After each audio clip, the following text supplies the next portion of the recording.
Namaste and welcome back to our Manoj Dakal vlog. We are here again. हैन in Lamjung Lamjung.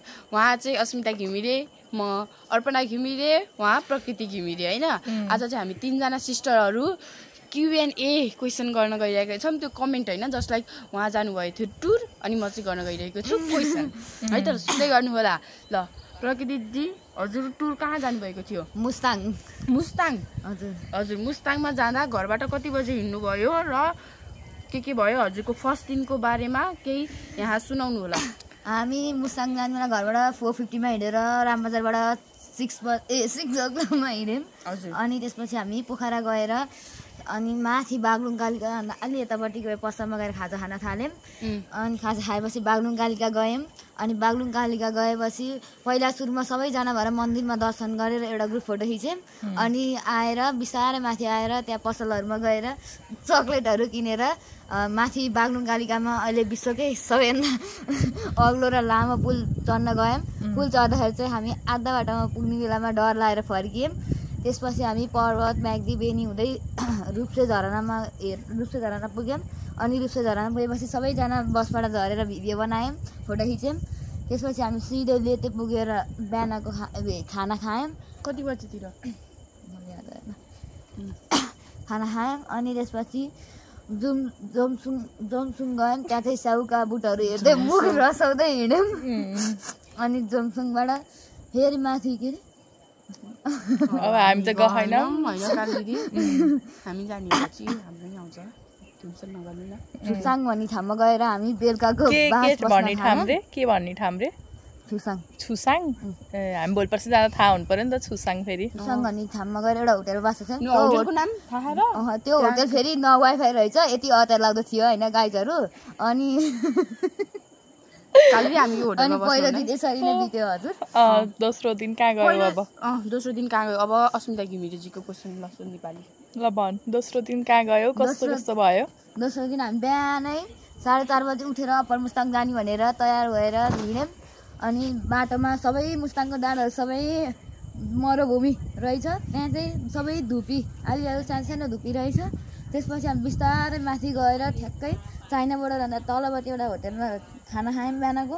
अनि खाना खाएपछि एकछिन wifi चलायौं. अनि माथि गयौं. अनि माथि गएर चाइनाबाट पुग्यो. अलि माथि पुगेपछि त्यहाँ चक्लेट दिनु होला भन्दै गाडीमा आउनु भएको थियो. अनि हामीले त्यहाँ चक्लेट नलिकन माथि गयौं. अनि माथि चाइनाबाट पुगेपछि यस्तो सबैजना ओर्लियौं. त्यहाँ चाहिँ निकै स्यास हावा चल्दो रहेछ. तर उडाउनु त उडाएन. उडाएन. निकै स्यास चल्दो रहेछ. अनि धुलो उड्ने रहेछ. अनि एकछिन फोटोसोटो खिच्यौं. चाइनातिर हेर्यौं. भित्र जान त नपानी रहेछ. अनि त्यसपछि चाइना कस्तो रहेछ त नि त्यहाँबाट हेर्दा? चाइना ठिकै राम्रो छ. नेपाल र चाइनामा के डिफरेन्स पाइस् त नि त्यहाँबाट हेर्दा?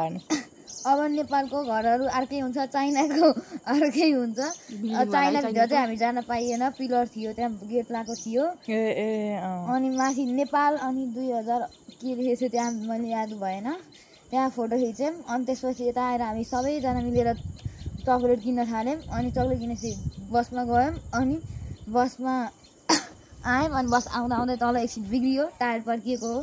अनि टायर पड्किएपछि त्यहाँ बनाउन थाल्नु भयो एकछिन. अनि सिधै आएर तल चुलसाङ भन्ने हिजोकै बसेको ठाउँमा बास बस्यौं. फेरि त्यही वाइफाई नभएकै ठाउँमा बस्यौ?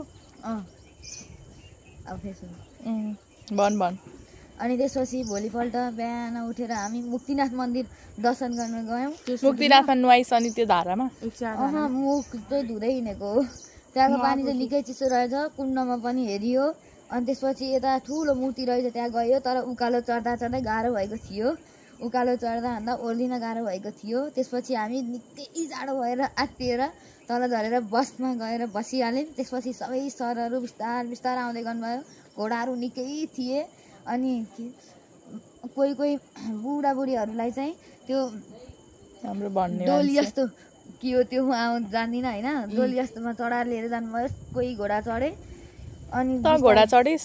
चढिन.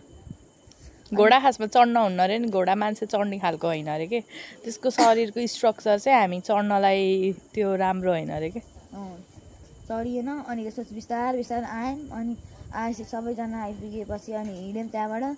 अनि त्यहाँबाट मार्फा बजार आइपुग्यौँ. अनि मार्फा बजार घुम्यौँ. त्यसपछि सरले भित्र एउटा पसलको स्याउ पसलभित्र लिएर जानुभयो अनि स्याउ हेऱ्यौँ त्यहाँ 300 रुपियाँ 200 रुपियाँ 170 150 खालका स्याउ रहेछन् तर सबैभन्दा मिठो स्याउ चाहिँ 300 रुपियाँका साना काला स्याउ थिए अनि हरिया स्याउहरू थिए हामीले चाहिँ 200 रुपियाँको स्याउलाई 170 पन्खाएर किनेर लिएर आयौँ डिस्काउन्ट पाएछ है Nepal is not for beginner we by अनि हामी त्यसपछि आएर अस्तिको फेरि लेते भन्ने ठाउँमा खाना खायौँ अनि खाना खाएर बिस्तारै पर्वत बेनी बागलुङ हुँदै आयौँ अनि पोखरा मसिङ चोकमा आएपछि ठ्याक्कै हाम्रो गाडी बिग्रियो अनि त्यहाँ बनाउने आधी घन्टा त्यस्तै लाग्यो होला अनि म चाहिँ पुरा फोनमा बोल्दै बसेँ जुल दिदी काल दिदीहरूसित अनि बिस्तारै अनि गाडी बनेपछि हामी अनि बेलुका 10:30 बजे रामबजार चोक आइपुगेको थियौँ अनि अर्को गाडीमा माथि जाने भनेर 10:30 बजीसम्म कुरेर अनि गाडी चढेर आएर झरेर मेरो टुरको अन्त्य भयो गाइस